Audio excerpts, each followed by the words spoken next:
Assalamualaikum warahmatullahi wabarakatuh. Halo semua. Perkenalkan, kami dari kelompok 24.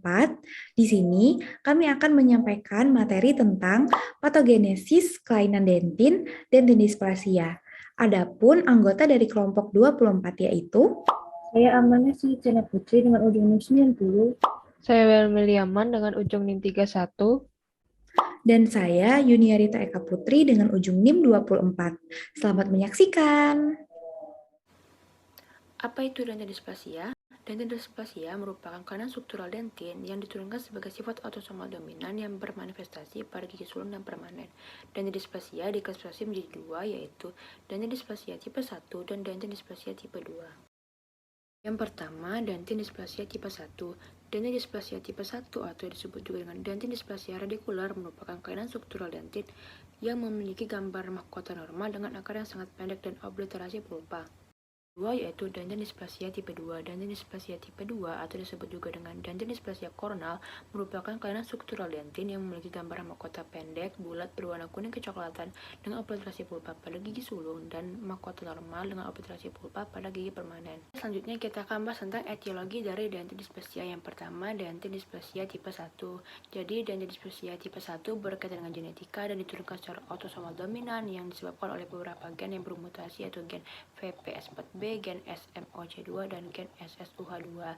Selain itu, dentidysplasia juga disebabkan oleh proses degeneratif multiple pada papila gigi yang hasilnya menyebabkan obliterasi saluran pulpa dan sel-sel epitel menembus ke dalam papila mesenkim gigi yang memulai pembentukan dentin di sana. Yang kedua yaitu dentidysplasia tipe 2. Dentidysplasia tipe 2 ini berkaitan dengan genetika dan diturunkan secara autosomal dominan dengan gen yang bermutasi yaitu DSPP, dentin sialophosprotein yang mengkode DPP dan SP.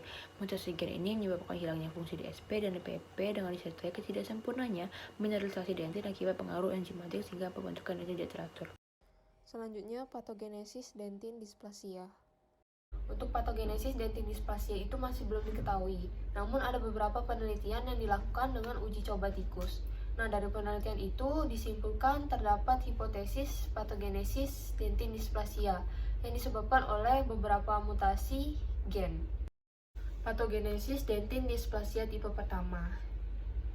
Yang pertama itu berkaitan dengan genetika dan diwariskan secara autosomal dominan. Kemudian terbagi menjadi tiga, sesuai dengan jurnal yang saya baca itu nanti akan ada mutasi pada gen VPS4B, mutasi pada gen SMOC2, dan mutasi pada gen SSUH2. Nah, pada mutasi gen VPS4B ini nanti akan ada gangguan fungsi ekspresi dan jalur signalin WNT. Untuk mutasi pada gen SMOC2 nantinya akan ada gangguan pada fungsi FGF dan DLX2, lalu akan ada gangguan interaksi mesenkim dan epitel. Untuk mutasi pada gen SSUH2 nantinya akan ada gangguan pada ekspresi jalur signaling BMP2, BMP4, dan DLX2. Kemudian gangguan ini akan menjadi satu membentuk gangguan pembentukan HERS atau Herdwick Epithelial Root Sheath. Kemudian akan ada gangguan proliferasi apikal dan proses elongasi akar gigi dan bentuk akar akan menjadi sangat pendek. Untuk mutasi pada gen SSUH2 nantinya akan ada peningkatan jumlah diferensiasi mesenkimal menjadi odontoblas, kemudian peningkatan jumlah odontoblas di ruang pulpa, kemudian peningkatan sekresi matriks organik dan matriks anorganik menurun, dan akan terjadinya dentin menebal dan obliterasi pulpa sebelum erupsi. Selanjutnya, patogenesis dentidysplasia tipe yang kedua.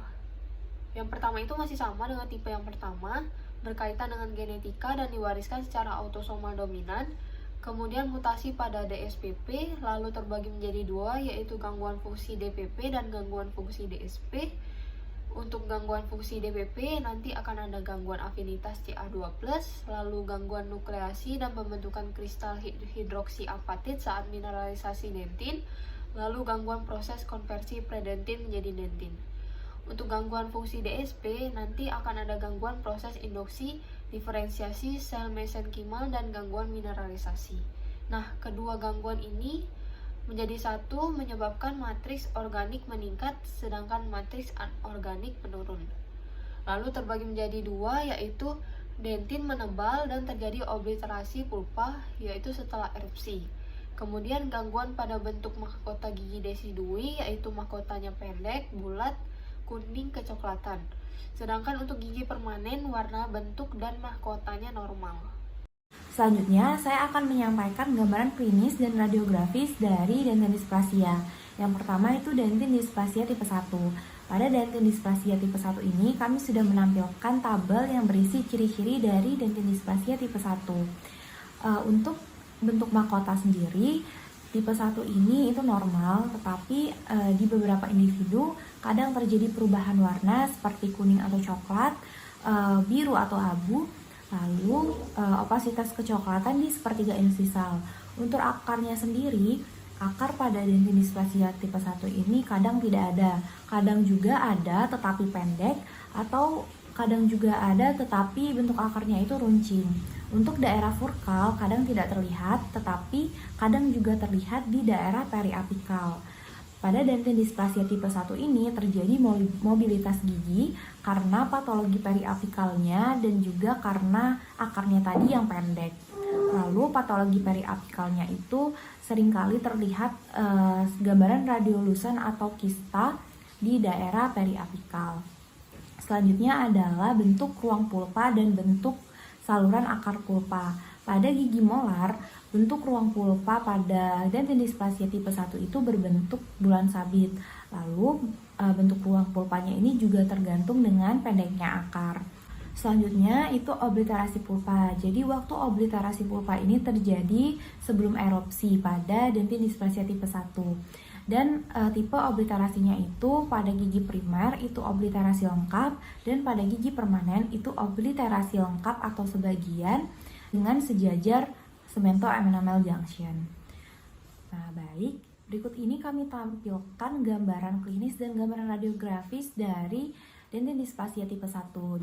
Saya akan menyampaikan gambaran klinis dan radiografis dari dentin displasia tipe 2. Sama seperti dengan dentin displasia tipe 1, di sini kami juga menampilkan tabel yang berisi ciri-ciri dari dentin displasia tipe 2. Yang pertama itu bentuk mahkota. Sama seperti dentin displasia tipe 1, dentin displasia tipe 2 juga mempunyai bentuk mahkota yang normal.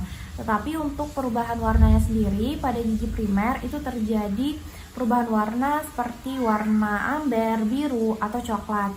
Pada gigi permanen itu normal warnanya, tetapi pada sebagian kasus juga terjadi perubahan warna seperti amber, translucent, diskolorisasi. Lalu selanjutnya akar. Untuk akarnya sendiri berbeda dengan dentin displasia tipe 1, akar pada dentin displasia tipe 2 ini mempunyai bentuk dan panjang akar yang normal, juga rasio akar dan mahkota itu normal. Selanjutnya terdeteksi taurodontisme. Untuk patologi periapikal sendiri itu berkurangnya kepadatan tulang. Lalu tidak ada mobilitas gigi pada dentin displasia tipe 2. Selanjutnya untuk bentuk pulpa dan bentuk saluran akar pulpa itu tergantung dengan banyaknya obliterasi, dan juga pada gigi insisif, kaninus, dan premolar itu bentuk pulpanya lebih menonjol di bagian apikal. Untuk gigi molar sendiri bentuk pulpanya seperti api atau tistel tap. Nah, untuk obliterasi pulpa sendiri pada dentin displasia tipe 2 ini tidak ada sebelum erupsi, jadi waktu obliterasinya itu terjadi setelah erupsi. Selanjutnya, obliterasi pulpanya itu pada gigi primer itu terjadi secara lengkap, sedangkan pada gigi permanen itu terjadi secara sebagian dengan beberapa batu pulpa di kamar pulpa yang besar dan menampilkan tampilan gigi yang seperti gigi cangkang. Selanjutnya, kami juga menampilkan gambaran klinis dan radiografis dari dentin displasia tipe 2 yang kami ambil dari sumber jurnal dan juga textbook. Itu dia persembahan video dari kami. Sekian dan terima kasih. Assalamualaikum warahmatullahi wabarakatuh.